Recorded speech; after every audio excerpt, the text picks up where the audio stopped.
Equilibrium. The universe should be in equilibrium.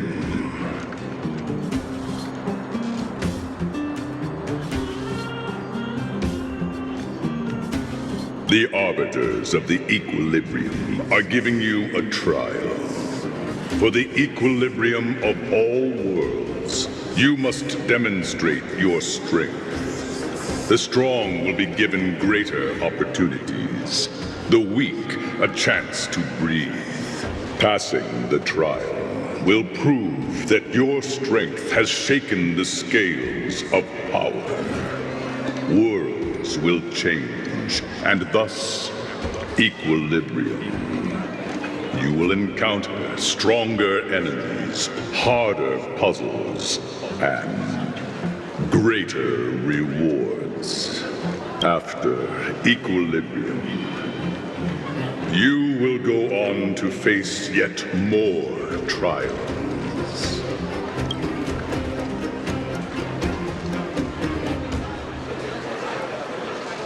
You will obtain more of the material, more of the spiritual, more of the countable, more of the immeasurable. What is obtained will be in proportion to your strength, and thus in equilibrium. Equilibrium. It is for this that all worlds change.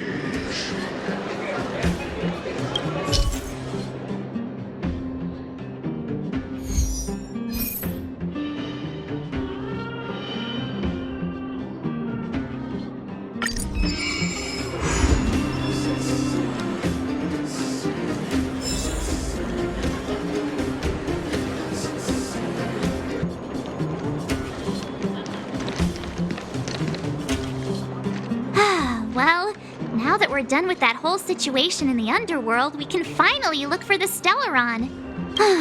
But thinking about it, I feel a bit bad about Clara. We promised her that our talks with Svarog would go peacefully. You tried your best to persuade him. It's my fault for not preparing better for such a situation in advance. I didn't mean for you guys to start beating yourselves up over it. Look on the bright side. Things turned out all right, didn't they? Now everyone knows that the real problem here is the Stellaron, and they're willing to help us out. All in all, the mission is going super smoothly. But we still have a lot left to figure out. For instance...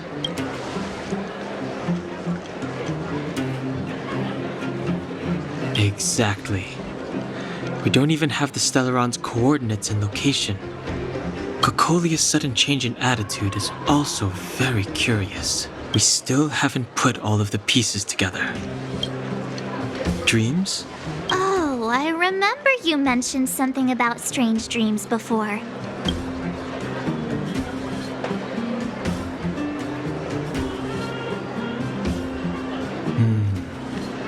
All three dreams were the same, with Cocolia and that other voice. It would be weird to call it a coincidence. I'm wondering if these dreams aren't just random, if there's some meaning behind them. Because of the Stellaron inside her? That's my hunch, but I have no proof. Well, then that's as good as nothing for now. So, what should we do when we get back above ground? After all this talk, we're still back at square one. We solve a puzzle one piece at a time. Let's get some rest. We'll talk to Wildfire tomorrow and get to the bottom of this. Also, there's still one more key character we haven't talked to yet. Her connection to Cocolia may be the key to cracking this mystery.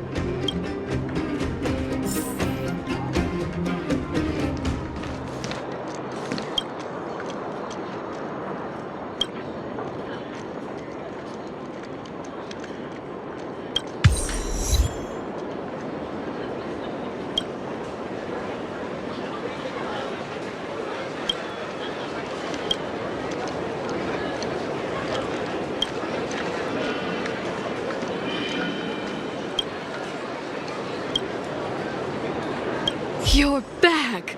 I've heard from Wildfire that you helped resolve that whole situation with Svarog. Amazing. It must have been exhausting. Please have some food and get a good night's rest.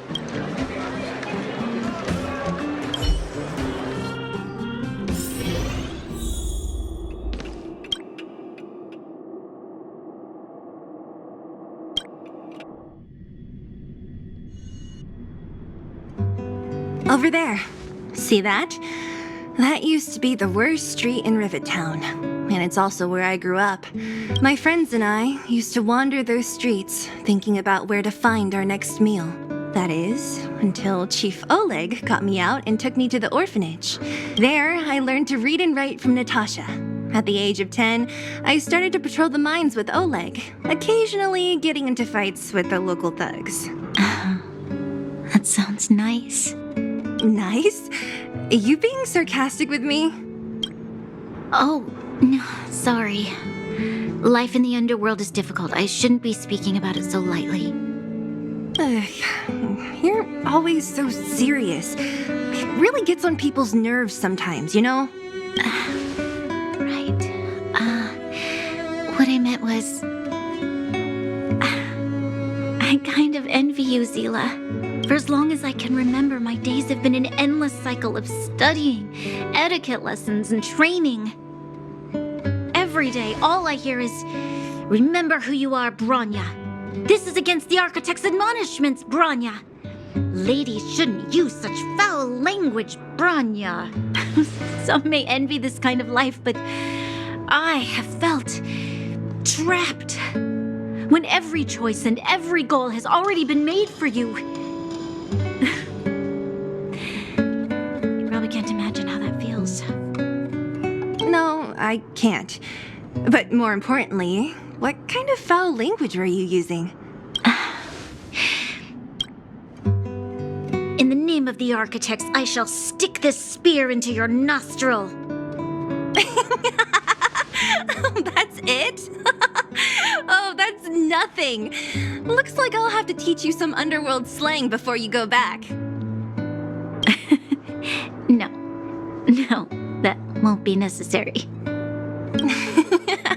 It'll be better than poking people's nostrils, at least.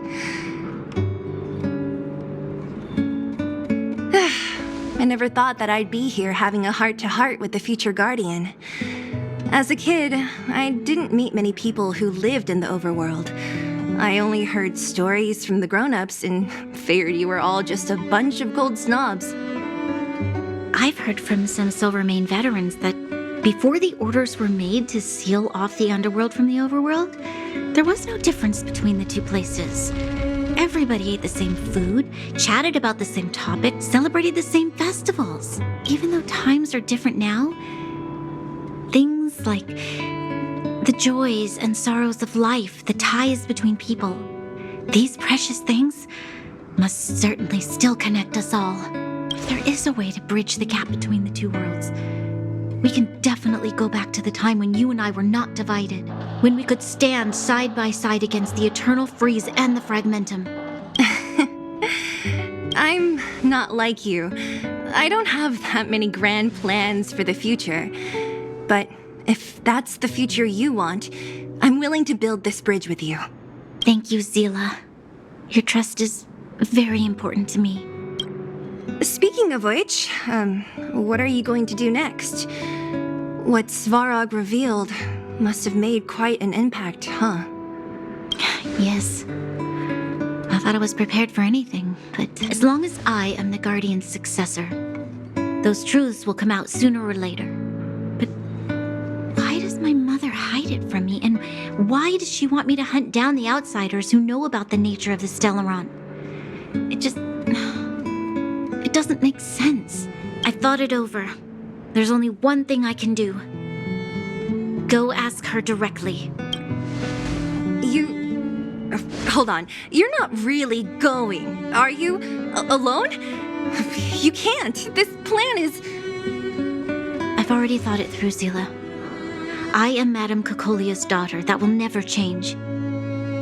Be it my duties as her heir or as a Silvermane guard, I must face my problems head on. Even if Branya, this is for you, Zila. Please help me pass it on to the outsiders.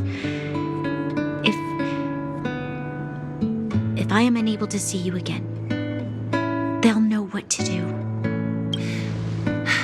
okay, I understand. You've made up your mind, and there's nothing I can say that will change it. But remember this.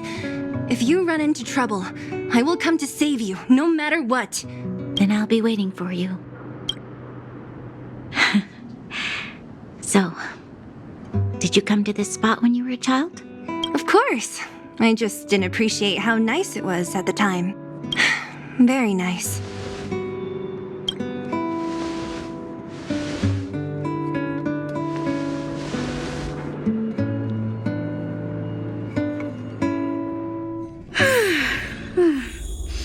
That was a good sleep. I should go meet up with March and Danhong.